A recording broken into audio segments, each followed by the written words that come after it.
You know, there's a new gold rush happening right now. But forget the pickaxes and pans.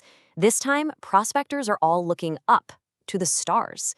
The space industry is absolutely booming, and it's drawing this frenzy of investment that is just unlike anything we have ever seen before. So let's dive into what's really driving this cosmic land grab. If you want to understand the sheer scale of what's happening, you really only need to see this one number, $1.75 trillion. Yeah, that's the rumored valuation for SpaceX's upcoming IPO. A number that huge is almost entirely driven by the insane potential of its Starlink internet and, of course, the next-gen Starship rocket. A number this big would absolutely dwarf any public offering in history. The financial stakes here are, well, they're truly astronomical. So this gets us to the big question, right? What is going on? Why are the biggest names in finance, in technology, all suddenly scrambling to claim their piece of the cosmos? The answer, it turns out, is a lot more complex and, frankly, way more interesting than you might think. And let's be super clear about this. This is not just the Elon Musk show. Not by a long shot.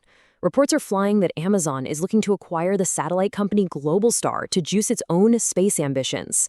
The whole sector, from tiny startups to old-school defense contractors, is just surging with activity. To really make sense of all this, you have to get that the rules of the space race have completely changed. This isn't about planting flags anymore. No way. It's about building a whole new, self-sustaining economy hundreds of kilometers above our heads. Okay, so you can kind of break down how we got here into three big phases. First, there was the breakthrough of just making it cheaper to get to space. That unlocked everything. That led to phase two, this crazy expansion of satellite constellations in low Earth orbit, or LEO. And now we're jumping into phase three, figuring out how to make money off all that hardware in orbit by turning it into data and services. And this quote from an industry analysis, man, it just nails the shift perfectly.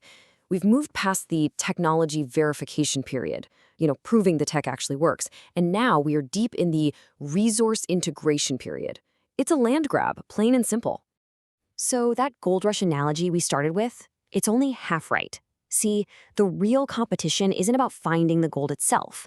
It's about owning the critical infrastructure, the railroads, the telegraph lines, the supply stores that's going to power this whole new economy. It's a fight for control. All right, so that brings us to the first major battleground in this whole new economy, global connectivity. The race is officially on to provide internet and communication services to every single corner of the planet, directly from space. And the ecosystem is getting incredibly diverse. You've got the launch providers like Rocket Lab. They're basically the trucking companies of space. Then there are connectivity players like AST SpaceMobile trying to connect your phone directly to satellites. You have data companies like Planet Labs, which are literally imaging the entire Earth every single day. And of course, the defense giants like Northrop Grumman are weaving it all together for national security. Now, in the satellite internet world, we are seeing a true clash of the titans. SpaceX's Starlink, they went straight for the consumer, bringing high-speed internet to homes all over the world and grabbing that early market lead. But Amazon's Project Cooper, they're playing a totally different game. They're going enterprise first, leveraging their massive AWS cloud business to offer guaranteed service to big companies and governments. It's a classic fight. Two giants, two very different game plans to win the connectivity war. But here's the thing. Connectivity is just the beginning. The next and maybe even bigger battleground is all about data.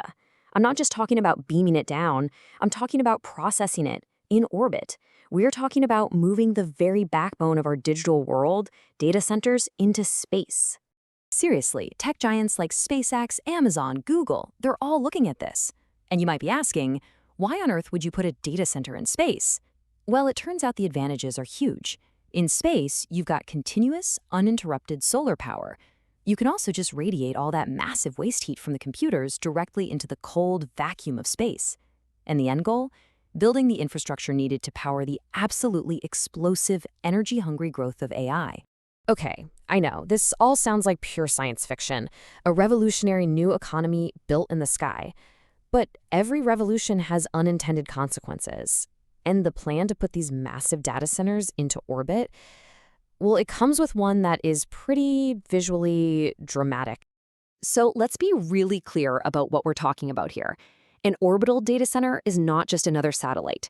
Think of it as a massive computing facility, hundreds of kilometers up, powered by its own gigantic kilometer-scale solar arrays. Now, to get the most power, these things would fly in a special path called a sun-synchronous orbit. And it does exactly what it sounds like. It keeps the structure always in direct sunlight. Because of that unique geometry, for us down here on the ground, it means they would be brilliantly lit up and incredibly easy to see for about 90 minutes after sunset and 90 minutes before sunrise. Every single day. And when I say massive, I don't think you're ready for just how massive. The solar arrays needed to power just one of these AI data centers could be up to 4 kilometers by 4 kilometers. That's bigger than Central Park in New York. So what does that actually mean for us, looking up from the ground? How big would this thing look in our sky? The math here is just staggering. An object that large, in low Earth orbit, would appear in our sky to be nearly the same size as the full moon. Just let that sink in for a second. And it would be bright, unbelievably bright. Projections show that sunlight glinting off these arrays would make them several times brighter than Venus, which is already the brightest thing in the night sky besides the moon. We are talking about something potentially 100 times brighter than the brightest star you have ever seen. So let's put it all together. The cumulative effect is this: a future where dozens of these moon-sized, man-made industrial objects march in a silent, glowing procession across our sky every evening and every morning, a permanent artificial change to our twilight hours. Which, of course, brings us to our final question. This new gold rush, it promises to reshape our technology, our economy, our whole connection to the world. But as we race to build this incredible new future in orbit, we have to stop and ask, what's going to happen to the sky we leave behind?